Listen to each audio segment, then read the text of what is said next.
In the 1930s, you founded Alcoa, a major aluminium manufacturer. You faced challenges in aluminium fabrication due to the metal's limited malleability. Chemical processing of aluminium generated hazardous compounds, including a dangerous fluoride chemical. Disposing of this toxic fluoride properly was costly, so many industrial owners at the time resorted to piping or dumping it into waterways without understanding the long-term effects of such practices. However, over time, the negative consequences of fluoride dumping became apparent. Fluoride gas poisoned workers, animals experienced health issues, and dental problems were observed in children in the surrounding areas. To avoid legal battles and potential downfall, you realized the need to transform the public's perception of fluoride from harmful to beneficial.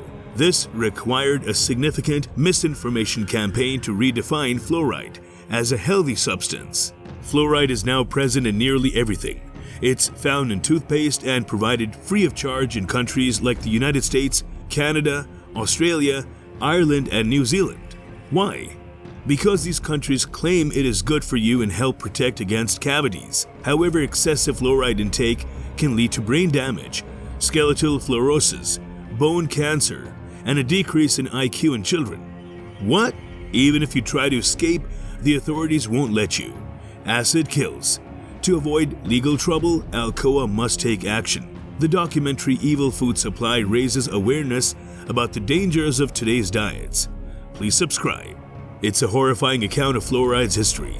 In the 1940s, work began on the Manhattan Project, which required uranium and fluoride to build an atomic bomb. The United States needed hundreds, if not thousands, of tons of fluoride. Fortunately for you, the United States found a cheap supply of fluoride in American companies similar to yours. Mr. CEO of Alcoa, you seized the opportunity. You put your signature on the deal, revved up your engines, and produced as much fluoride as possible. Other American producers followed suit. At first, it seemed great. I mean, you were getting paid for items you would typically dispose of in the river. Uncle Sam needed you. America needed you. You were patriots. But soon, your war effort began to falter. Fluoride manufacturing released toxic fumes that sickened and killed factory workers. Chemical burns covered their eyes, mouths, and esophagus. You only hired African Americans because fair-skinned workers left the factory with red cheeks, burned by the chemicals. Gas leaks and explosions would burn employees alive. In a Cleveland workplace, Gloria Porter witnessed a man being eaten alive when a hydrogen fluoride gas tank erupted.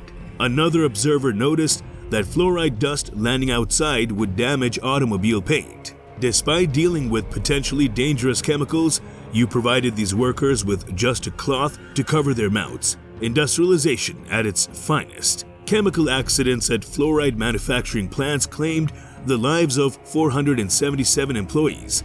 Between June 1945 and October 1946, the word spread, and it became known that your company's working conditions were responsible for the deaths of these workers.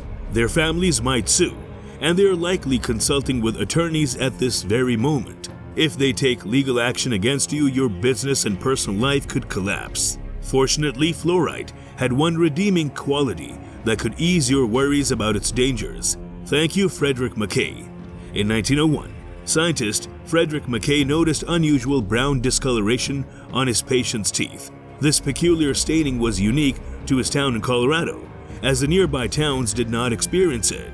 Upon investigation, Frederick discovered that the drinking water in his town contained excessive amounts of fluoride. How did that happen?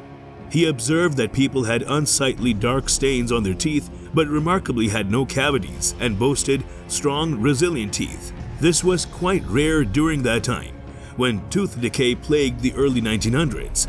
Young people were resorting to dentures, soldiers were failing health examinations, and there was even a thriving black market for prosthetic teeth. Fluoride, it turned out, strengthened teeth and prevented cavities. That was promising. All you had to do was spread this message. The disasters caused by fluoride could be overshadowed because you weren't alone. The government itself was encouraging manufacturers to release more fluoride. With such support, anything seemed possible. And so you went ahead with your plan. First, you sought out Frederick Mackay, the dentist who discovered that fluoride strengthens teeth. His research provided further evidence to support your cause. You provided him with better tools and technologies to expedite his studies. Why not support him?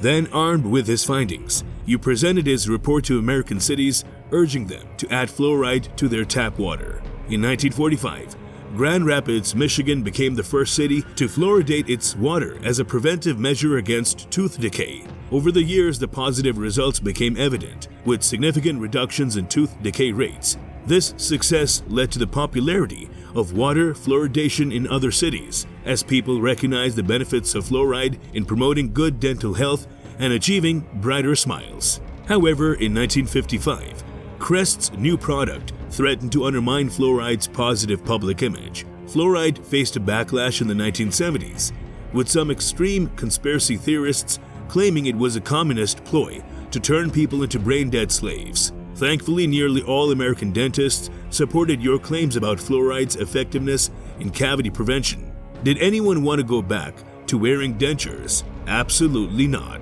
The American public stood firmly behind fluoride. But then, a small scientist and one particular rat entered the scene, aiming to debunk your fluoride falsehoods.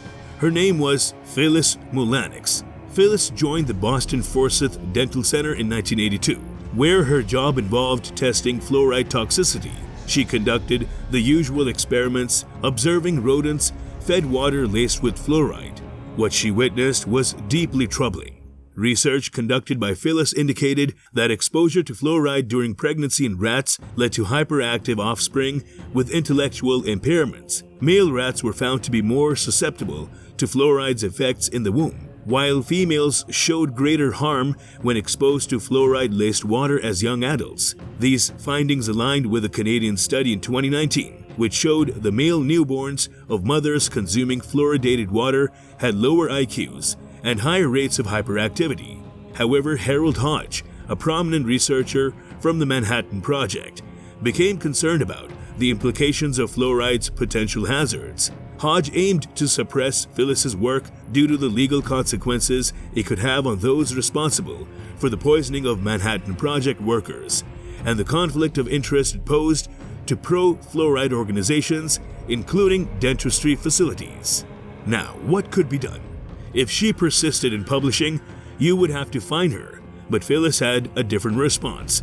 She published her research anyway. After turning in her lab coat, she discovered who Harold Hodge was and why he had been closely watching the research at her dental center.